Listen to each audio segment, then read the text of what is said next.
hard to imagine the Hollywood machine moving on without one of its most recognizable faces, but Demi Moore reveals to Entertainment Weekly that, before joining her buzzy body horror can break out the substance, she considered stepping away from acting altogether. Moore nestles comfortably on a sofa with her beloved and tiny dog, Pilaf, as she joins our video call, basking not only in the light trickling in from a nearby window, but also the glow of the warm reception the film received at its premiere over the weekend. The 61-year-old, who rose to international prominence in a string of Brat Pack ensemble films highlighting the youth experience of the 1980s, says that she's humbled and excited by the reception to The Substance, which marks a number of firsts for the industry veteran.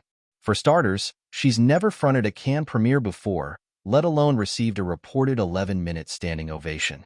The project, about an aging actress who resorts to a black market drug to create a younger, better version of herself, also sees Moore sloshing herself in more gore than she's ever waded through and includes a headline-making, full-frontal nudity scene. Between The Substance and her supporting turn in the FX limited series feud, Capote vs. the Swans, 2024 is shaping up to be a major return to prominence for Moore. While she doesn't call it a comeback, she gets why others might and is grateful for the enthusiasm. It's not like I ever officially left, but I understand the sentiment and appreciate it because there hasn't been a project or a role that has come along that has been this dynamic for me to really dive into and sink my teeth into, she explains. I went through a period of even questioning whether this is what I should still be doing. In the last 4 years or so, I felt that it was a personal question that I wanted to explore and see. Was this where I should be putting my energy? When you plant seeds, you wait to see what grows. The Ghost and Indecent Proposal actress says the roots of her internal conflict, however, began years ago. She initially took a lengthy sabbatical after the release of two 1997 films, G.I. Jane and Deconstructing Harry, to spend time with her children. I re-engaged and did Charlie's Angels, Full Throttle, and a few things. It's changed, but at that time, there was a feeling like I didn't quite know where I fit. I did some things, some good things I'm proud of, like Margin Call, she says of the 2011 thriller. Still, Moore remembers a period when she was questioning my own ability, my own value, my own place, as she laid the foundation for her next steps in Hollywood. Her path since has led her here, to Cannes, where reviews and social media chatter about The Substance have suggested an allegorical connection to Moore, who, like her character, Elizabeth, was a veteran performer at a career crossroads. Like the film, it doesn't matter what's going on outside of you. It has to do with what's going on inside of you, Moore explains. Dealing with aging, feeling rejection, and also that external seeking of validation. There were aspects of it that I feel we've all had moments with. The setting gives it a heightened perspective and helps to punctuate the issues, because, as for any of us, when you're put out there to allow yourself to be criticized, it takes on a bigger life. After all, there's mirth amid the muck, blood, and shocking elements, too. Moore describes the film as Dorian Gray meets death becomes her and a Jane Fonda workout video, referencing Elizabeth's late career gig as an exercise video queen.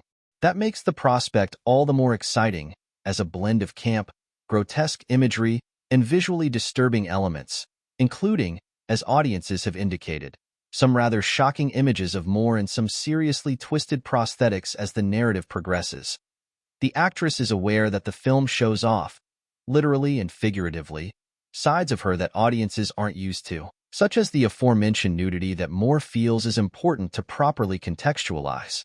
It's the smallest part of the film, she says, comparing it not to a powerful exposed moment from Emma Thompson's 2022 drama Good Luck to You, Leo Grande, where the character is just looking at herself as she is. Adds Moore, it was an important part of the vulnerability. I have more a curiosity of how, in certain media, that's becoming almost a way of shaming and diminishing.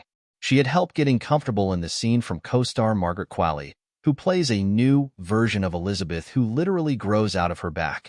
The 29-year-old helped bring much-needed levity behind the scenes.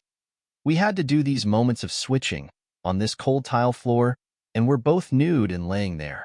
There's an aspect of it that was so absurd and funny, remembers Moore. Knowing that we had each other, looking out for each other, it's just impossible not to find the absurdity of it humorous. At some point, I said, Thank God we like each other, because otherwise this would be really awkward. It's refreshing to see Moore smile, and the sparkle in her eye, when talking about her experience of filming The Substance and navigating its enthusiastic reaction, especially considering she was contemplating abandoning Hollywood for good. Now, with The Substance generating whispers of future Oscar glory at this early stage of the awards race, another first for Moore, who surprisingly doesn't have an Academy Award nomination to her credit. Yet, the icon has a renewed perspective on fitting in, or at least making space for herself to exist on her own terms. However it wants to be characterized on the outside, I'm just really enjoying it all. She says of her comeback era, later adding, I'm not on any other side now, I'm on the inside. The Substance, directed by Coralie Fargeet and also starring Dennis Quaid, does not have a confirmed release date, though Mubi is expected to distribute it in the near future.